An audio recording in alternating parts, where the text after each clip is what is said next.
Hopefully you remember that if a function is even, then f of negative x is equal to f of x. And if a function is odd, then f of negative x is equal to the negative f of x. Okay, we want to use the unit circles to determine which of the trig functions are even and which are odd. So first of all, I just want you to think about an angle t and see how that would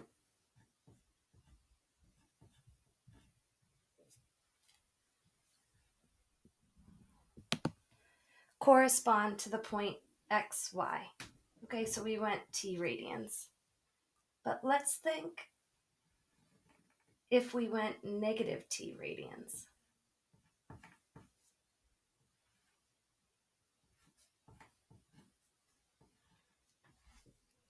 Do you see how the x value would be the same? And instead of y, we would be at negative y. Okay, so now let's think cosine of negative t is equal to x, which is the same as the cosine of t by definition. Remember, because here's t, so this is our cosine of t. So that means that cosine is even. Okay, and since cosine is even, so is the secant. Okay, because remember, the secant is the reciprocal of the cosine. So let's look at that same graph.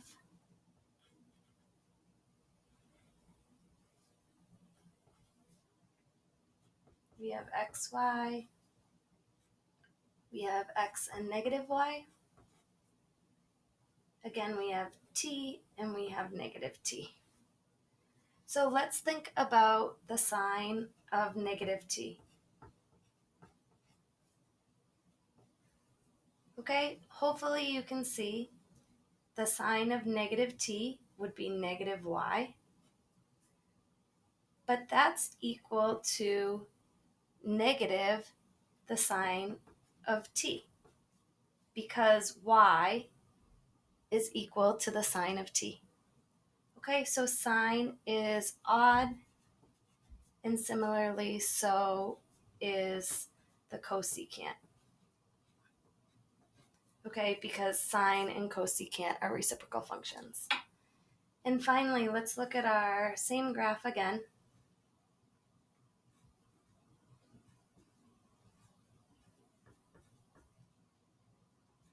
I have the point xy and the point x negative y. And this time we are looking for the tangent of negative t. So remember, the tangent is defined as negative or y over x. So at negative t, it's going to be negative y over x, which is equal to the negative, and y over x is the tangent of t. Okay, so our tangent function is odd, and so is our cotangent.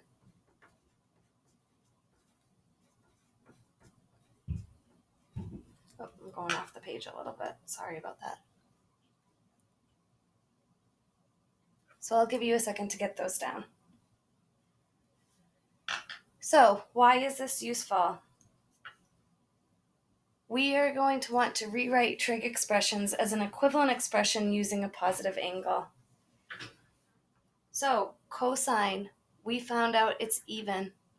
So that means the cosine of a negative angle is equal to the cosine of the positive angle with the same number part.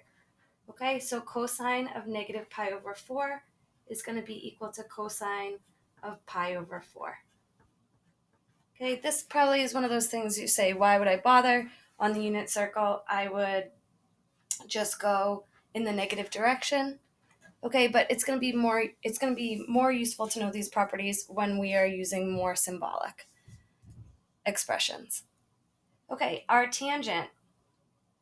We found that the tangent is odd, So this is going to be equal to the negative tangent of the positive angle 2 pi over 3. Okay, so pause the video now and try A and B on your own. Okay, so sine is odd.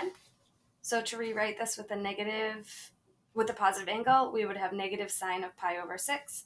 Our secant is even, so the secant of negative 3 pi over 4 is going to be the same as the secant of 3 pi over 4. Next, we are going to prove the Pythagorean identities. For whatever reason, this has always been one of my favorite things in math. I think that it's so elegant. I used to love, we're going to start having to prove trig identities, and I just, for whatever reason, it's a lot like puzzles. It's something that made my brain click and really was probably the time that I fell in love with math, honestly. So I wanted to show you where these came from. So we are looking at a unit circle. Okay, so unit circle means that it has the equation x squared plus y squared equals 1. Okay, center at 0, radius of 1. This is our equation of the circle. So we are going to look at the point xy, and that point is going to correspond to an angle t.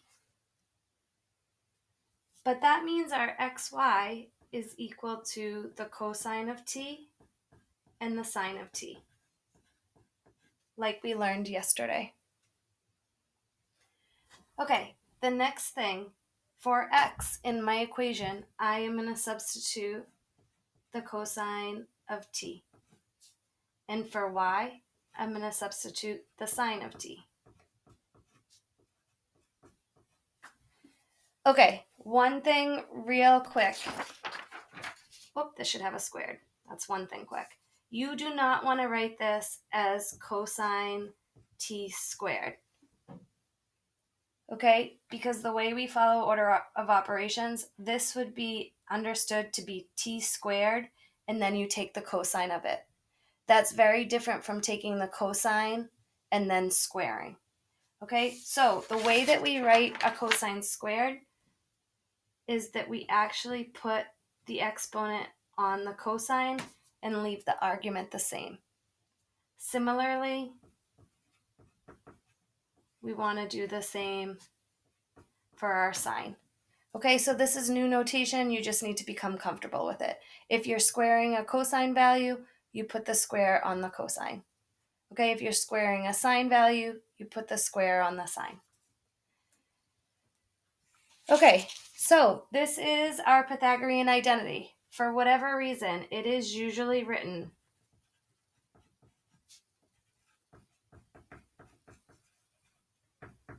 as sine squared plus cosine squared equals 1. Okay, so this is something that you definitely want to memorize. It's going to come up over and over again. Okay, hopefully seeing how it's related to the unit circle and the equation of the circle helps you to see how it makes sense. Okay, but this is definitely another one of those things you want to memorize. So there are 2 more identities that we can build off of that.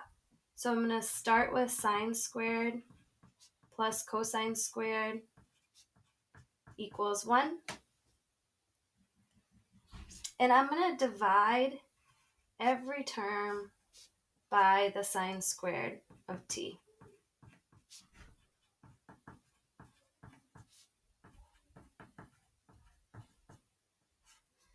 Okay, so sine squared of t divided by sine squared of t is 1. Cosine over sine is equal to the cotangent, and that's also going to be squared.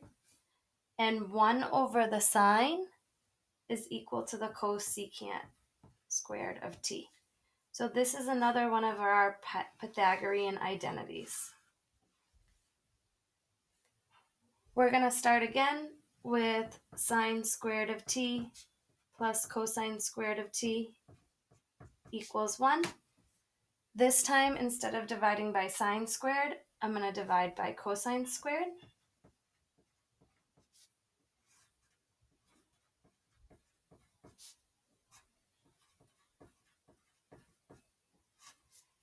Sine squared over cosine squared. Sine over cosine is tangent. So this is tangent squared of t, plus cosine squared over cosine squared is 1. And 1 over cosine squared, that is the secant squared of t. So again, if you have a good memory, you are memorizing these three Pythagorean identities. If you don't have a great memory, I memorize this one, and then I remember how to build the other ones. Okay, so let's talk about our first example for this one. So, given that sine of t is equal to 3 over 5, and t is between pi over 2 and pi, we want to find the value of cosine t using a trig identity. So let's think about what we have going on here. I'm going to draw my quadrant. I am looking for a t value that's between pi over 2 and pi. So I remember that this is pi over 2, this is pi, so my t is going to take me somewhere in here. And this is just a sketch, okay? So I notice that this is somewhere in quadrant 2. So I'm going to take my Pythagorean identity, sine squared of t plus cosine squared of t equals 1. I am substituting 3/5 in for sine of t and squaring it, plus cosine squared of t equals 1. This becomes 9/25 plus cosine squared of t. I am noticing that I need to be in 25ths, so I am rewriting my 1 as 25 over 25. I'm subtracting 9 over 25 from both sides. I get cosine squared of t equals 16 over 25. I am taking the square root of both sides. Whenever I take a square root of just a number, I remember to put in my plus minus. So this becomes cosine of t equals plus or minus 4/5. So we just did all this work. We got 2 answers. This problem only has 1 answer. So we are going to choose either the plus or the minus. So what I do is I look back at my quadrant. I'm in quadrant 2. Quadrant 2, my cosine is my x value. Is my x value positive or negative in quadrant 2? I remember that in quadrant 2, my x value is negative, so I am going to choose negative 4/5 as my answer, because t is in quadrant 2. Oh, sorry. Okay, I'm also going to choose